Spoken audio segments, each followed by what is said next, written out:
NVGEBE bills are coming in with higher fuel clauses. MP Omar Otley, government already has the legal tools to set new electricity and water rates. The governor said the country's finances and structural running low, said MP Egbert Duran.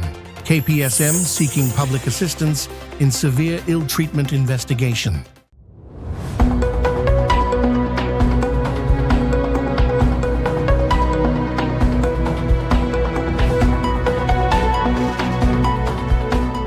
From the island, Sint Maarten, this is SXM Daily News for May 22nd, 2026. In terms of immediate relief, people are seeing their NVGEB bills coming in with higher fuel clauses. Is there anything that will bring that down in the short term, or are these more long-term measures? And we need to understand the financially where GB is before we can even make a decision on how the fuel clause is. And GB has not been very, cooperative with that. So that's why we've taken this measure now. We need to get the understanding of how the structure of the pricing is and their financial situation, and then we can make a informed decision on the fuel. The previous reports, I think it was the RAC report, the regulatory authority from Curaçao, mentioned in that report, and it was redacted out the actual number, but that even at the previous levels, the fuel clause wasn't just a pass-through, it was actually generating extra profits for GB, which was not the intention. Doesn't that give you a basis to at least challenge the increases that they're already putting in place? So what I can say regarding that, when RAC and BTP asked for the information, GB was not forthcoming with giving them all the information. So that's why that report had a lot of loopholes, as I mentioned before in my presentation. So it was very hard for us to make a concise decision based on the lack of information. And hence the reason Minister Vrami and I has taken this route to enforce and get the information so that we can start planning and hopefully working on a better rate for the country. If I recall, GB hasn't had an external auditor review their financials for quite some years. Is that also not a requirement? This is based on this ministerial decree that we're putting out. That requirement will be enforced as well. And of course, it's a requirement. Based on what we received, I'm not saying that we haven't received anything from GB, because we have received at least 80% of it, but of course the most important thing, which is the price structure, we haven't. But based on that information we receive, they have not been in compliance with many of what is listed in the concession. Member of Parliament Omar Otley is calling on the government to stop delaying meaningful relief for the people of Sint Maarten and immediately utilize the legal mechanisms already available to regulate electricity tariffs and fuel costs, as done in Curaçao. Recent announcements by Minister Grisha Heilige Martin concerning the signing of a ministerial decree to appoint BTP under the Electricity Ordinance, and the announcement to use a national ordinance containing general measures as the instrument to regulate the new tariff have been presented as progress toward electricity reform. However, MP Otley warns that this approach may take another year or longer before any real impact is felt by consumers already struggling with high electricity bills. The people cannot afford to wait another year while the government slowly moves through administrative procedures, Otley stated. Families and businesses need relief today. According to MP Otley, the current legal framework already provides the government with the authority to intervene immediately through the price ordinance, which allows for the regulation of electricity tariffs and fuel generation costs within a significantly shorter time frame than the lengthy process tied to Article 12, Paragraph 4 of the Electricity Ordinance. Otley also questioned why the Minister of TATT has not yet fully exercised the authority already granted under the price ordinance to request the operational and financial data necessary from NVGEBE in order to finalize the draft ministerial regulation previously submitted. The authority to request this information has existed all along. The question the public deserves answered is, why was the data not demanded sooner, so relief measures could already be in place? Otley asked. MP Otley acknowledged that many people question why these measures were not implemented during his tenure in government. However, he emphasized that efforts to provide relief were made at the time, and that his current position in Parliament allowed him to more deeply analyze the legal framework and identify practical solutions already embedded in existing law. When the gears changed, there was a discussion, I think, in Parliament related to cannabis legislation. Can you explain? It's my understanding that the company drafting the legislation will also be the one that executes it commercially, monetizes that. Isn't that a conflict of interest? Sort of the equivalent of an oil company developing a drilling policy. So, the process did not originate, as you know. So the process did not originate, as you know, with during my tenure. It started in 2022 when the former, I think it was the NA and UP government, issued a bill specifically seeking a partner that could both assist with developing the legal and operational cannabis framework and potentially remain involved in the industry afterward. So that RFP itself, it invited bidders to indicate their future involvement, including concession requests and proposed investment with which Native Nations, which is the company that won the bid, included in the submission and was ultimately approved by government. So my administration, ours actually between the Ministry of Justice, TIAT, VSA, and I think Finance, not sure. We inherited the project under that contract, and we continue to meet those obligations based on that contract. However, we were able to negotiate additional benefits from the country, so including a $750,000 contribution towards local nonprofit organization, and we also found a way to include in that an agriculture program that supports local farmers and food productions alongside cannabis as well. So ultimately, government remains responsible for what is there, and we have to maintain what was there from the previous administration, and all we were able to do is make it put in a few more tweaks into it, and then here we are today.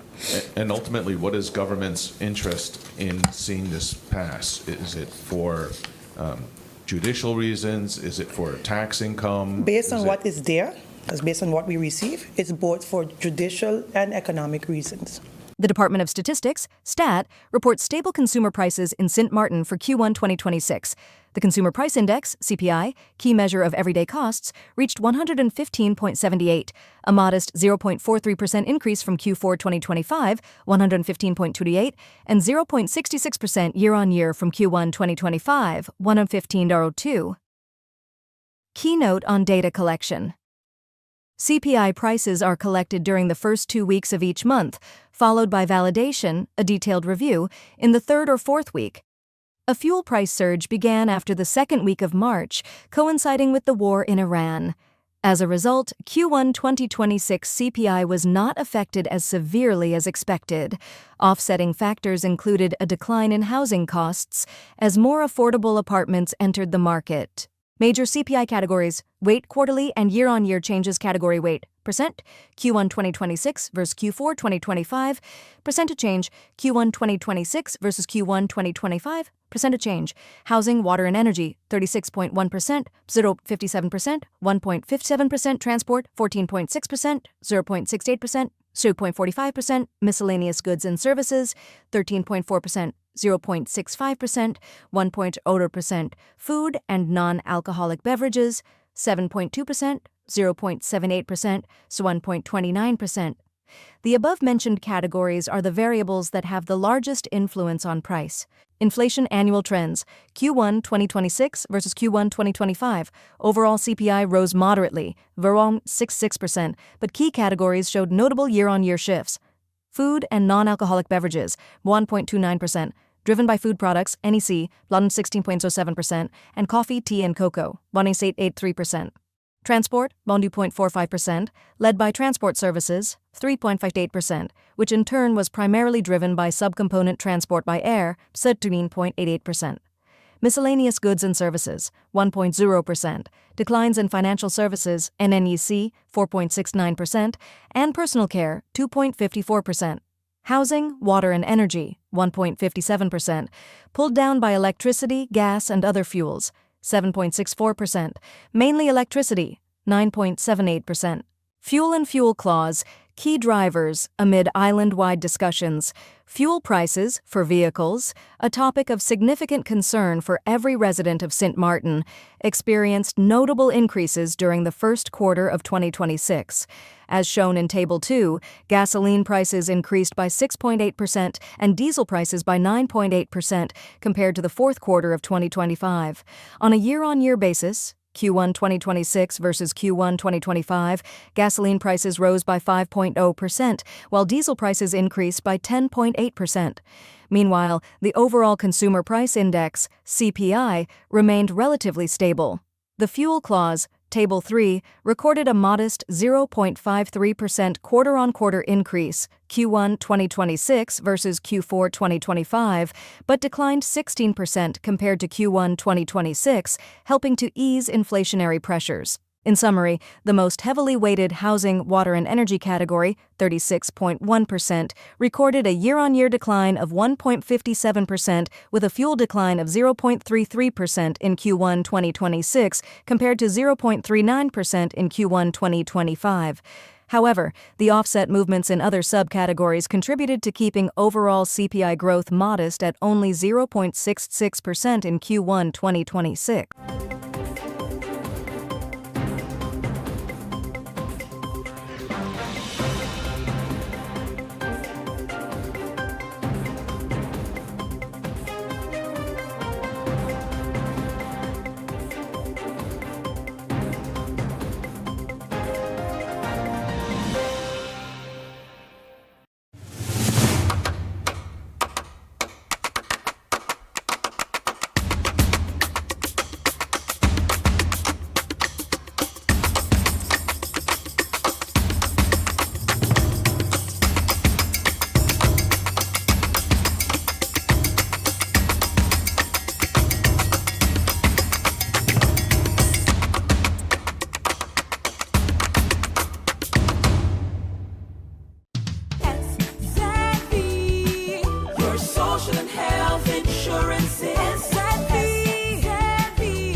Are you SXM insured?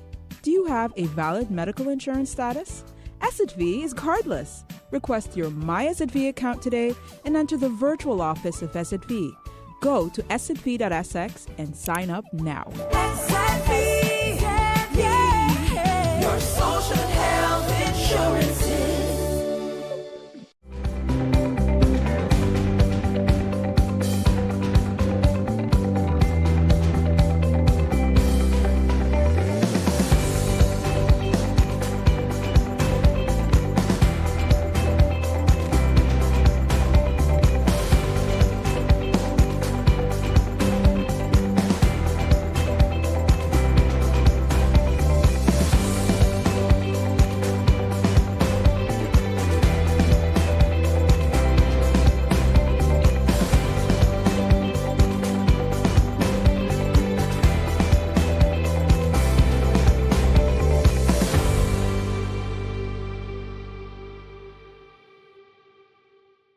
We have commissioned the Nature Foundation St. Martin to conduct a public survey on the impacts of sargassum seaweed on our island. The survey is open to residents, business owners, and tourists on that side of St. Martin and will measure the health, social, and economic consequences of sargassum accumulation on our shorelines. We have commissioned the Nature Foundation St. Martin to conduct a public survey on the impacts of sargassum seaweed on our island. The survey is open to residents, business owners, and tourists on that side of St. Martin and will measure the health, social, and economic consequences of sargassum accumulation on our shorelines. The findings will directly guide the government in developing a sustainable, evidence-based management strategy. The long-standing approach of collecting sargassum from beaches remains the most cost-effective option, but its growing presence is affecting the health and quality of life of our people and our tourism product. The survey will help us stop reacting and start planning. I encourage everyone to participate. It takes less than 10 minutes and will be available on the VROMI Facebook page, my Facebook page, as Minister of VROMI, Nature Foundation's website, and social media channels as well. The governor said the country's finances and structural running low, and the pressure on the utilities is high. He also stated that there is an imbalance in the judicial system. Law and order are under threat and need urgent attention. The tourism product is under threat from internal and external forces, namely indecisions and competitions respectively, and the high cost of living as residents, quality of life steadily dwindling, and our future may be lost if we don't tackle the educational, social, economic ailments pouring out plague and currently plaguing our youth. Speaking at the Parliament meeting, MP Egbert Doran. Anybody that knows me know that I like to go back in history sometimes to, just touch base as to where are we and how did we get here. I go back to November 26, 2024. The article states the following, and this is from the governor to the Council of Ministers sworn in on that day. The patient is in your care. Governor Bailey tells the new cabinet swearing in on Tuesday. One of the points in the article goes as follows. Highlighting some of the areas in which care is needed, the governor said the country's finances is structurally running low, and the pressure on the utilities is high. He also stated that there is an imbalance in the judicial system. This is a part of why justice, law and order is under threat and need urgent attention. The tourism product is under threat from internal and external forces, namely indecisions and competitions respectively, and the high cost of living as residents, quality of life steadily dwindling.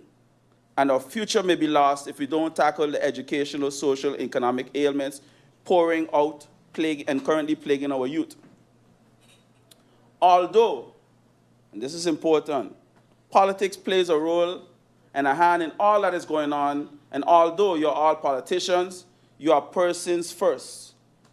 We in this country are the people of the persons who care about our loved ones, our friends, our family, our neighbors, and each other.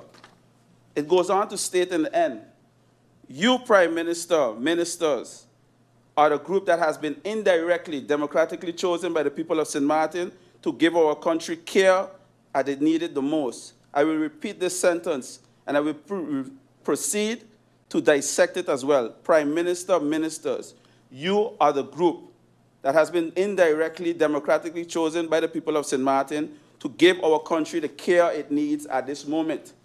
He told the ministers that they are the group of individuals that should work as a unit and not operate in silos. He advised them to tackle decisions without considering if and how they may affect another ministry.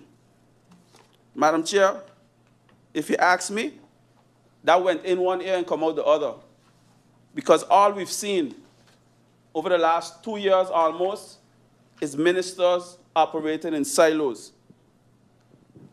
Madam Chair, we've seen other ministers go directly toe-to-toe at each other publicly, things that are unprecedented, we've never seen in this country before. And I'm not saying that I always agree with my colleagues, because that's definitely not the case. But come on, man. Call each other, go have somewhere, go have a retreat, go up by rainforest adventures, do something. Do something. You can't be out here publicly fighting personal vendettas. Everything I heard here today, Madam Chair, I would say 90% of it or 95% of it is personal. Nothing to do with the country. But it is affecting the country, though. It is affecting the country. I mean, the first time I saw the article with, the chief of staff situation, I said, man, this is going to boil over. They're going to cover this one up, too, and they're going to be all right. But it got worse. Look at us here today. A whole set of hours from 2 o'clock we're here discussing personal stuff between two individuals that took an oath to work together. Madam Chair, when I read this 12-page letter, the famous 12-page letter, I asked myself, why did it take all of this for us to reach here? I understand maybe trying to be a team player or whatever the case may be, I'm just assuming. But, Madam Chair, there's some damning things in this letter. Minister, I'm going to say, when I read this entire letter, I don't see anything about the country. I see more like a personal back and forth that I believe that some way, somehow, you and the Prime Minister could have found each other to be able to have that dialogue and not bring it here. Some of your members are ashamed. They just can't even hold it back, that all these things is coming out. You know? Part of the letter, it states, Madam Chair, through you, I also find it alarming that while the letter places significant emphasis on the party's integrity, it makes repeated references to confidential internal information and documentation. Such information could only have been obtained through leaks, among others by the Prime Minister and the leader of the party. Wow. Wow. Madam Chair, it goes on to say, this raises serious contradiction. The very integrity and principles of the party supports to champion and being undermined by the board itself, which appears to have encouraged and condoned the leaking of confidential information rather than requesting the relevant documentation to establish legal procedures, namely a formal request pursuant to Article 3 of the Lands was ordering open waarheid van bestuur. If I am incorrect in this assertion, I welcome the board to present me with a formal request to information documentation directed to competent authorities, along with the formal responses thereto.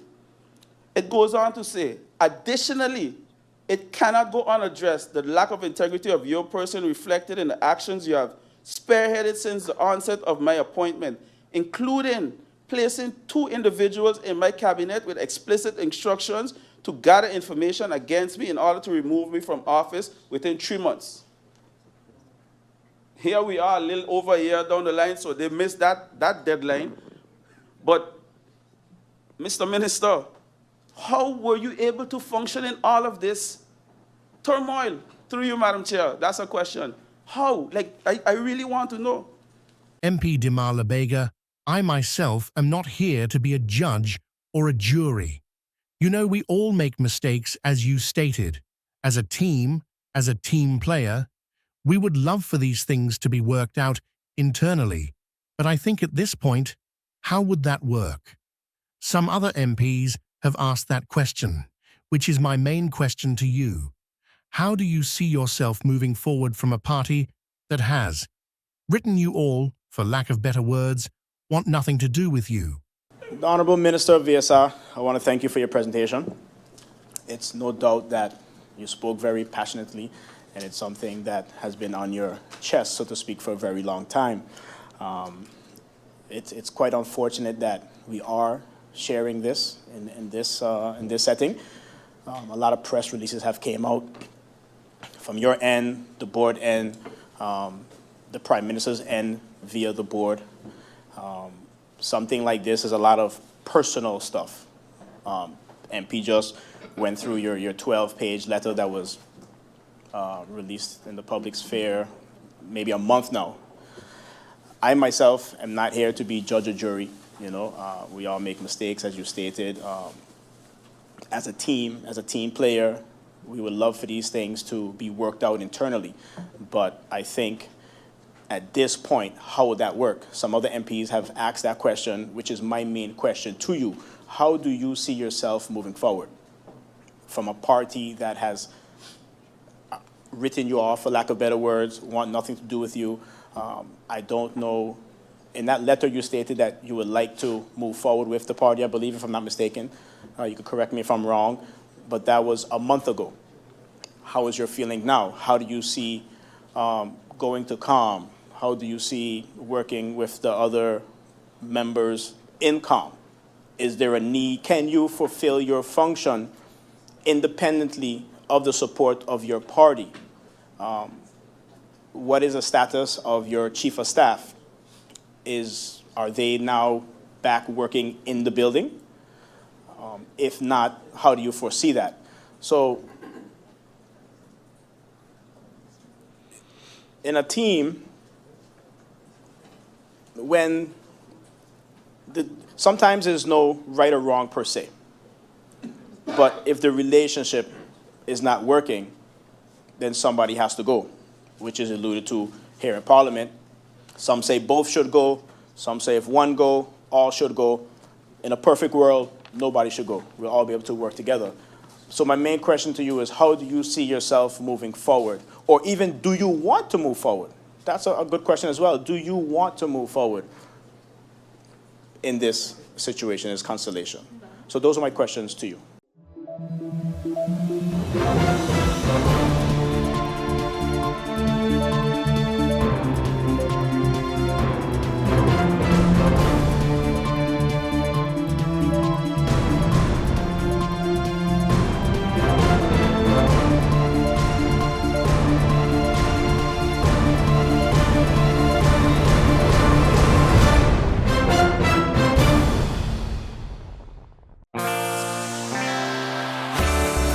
Now for the weather forecast, tonight through Saturday midday.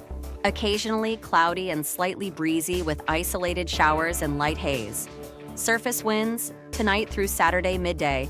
Easterly with a gentle to moderate breeze at 8 to 17 mph, state of the sea. Slight to moderate waves, swells, 3 to 6 feet.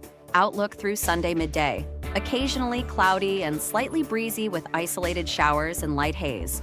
And now your 3-day forecast.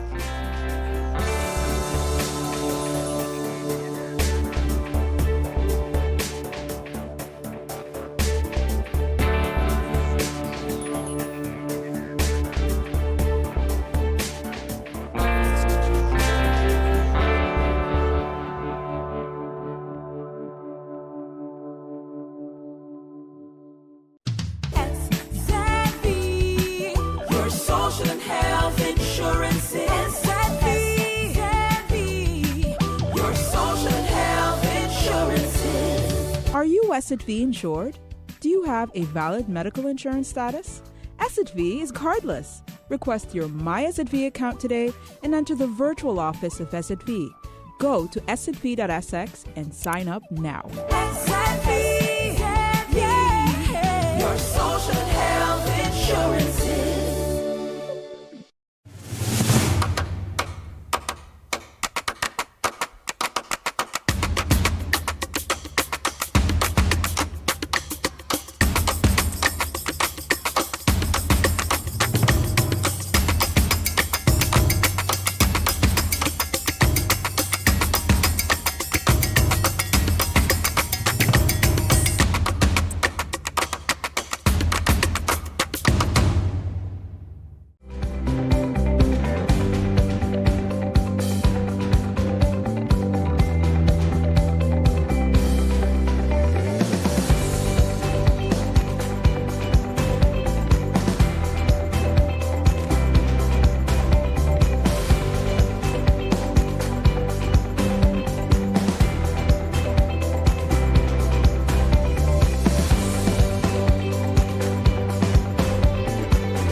The police force of St. Martin, KPSM, is requesting the assistance of the public in connection with an ongoing investigation into a severe ill-treatment incident that took place on May 3, 2026. During this incident, the male victim, JJJ Jack Tannis, was severely ill-treated by unknown suspects. As a result of the assault, the victim sustained serious head injuries and had to undergo emergency surgery due to the severe blows he received. At this time, he remains in a critical condition. Detectives have been actively investigating this case and have developed certain leads. However, KPSM is still seeking additional information from members of the public regarding the circumstances surrounding this incident. Any person who may have witnessed the incident, has information concerning those responsible, or may possess relevant details is urged to come forward. On Wednesday, May 20th, 2026, the police force of St. Martin, KPSM, held a special ceremony at the police station to recognize and honor several officers and detectives who completed various professional training programs. During the ceremony, several KPSM officers and members of the National Detectives received their certificates as Hulp Officia Van Justitie, acting prosecutors, marking an important milestone in their professional development and strengthening the law enforcement capacity within the organization. Certificates were also awarded to 3 officers who completed the OSINT, Open Source Intelligence Training. Open Source Intelligence, OSINT, is the practice of collecting and analyzing publicly available data, such as website registries, public records, and social media footprints, to generate actionable intelligence. It is a critical tool used globally by law enforcement, cybersecurity professionals, and journalists to identify digital risks, track threats, and solve complex investigations legally and ethically.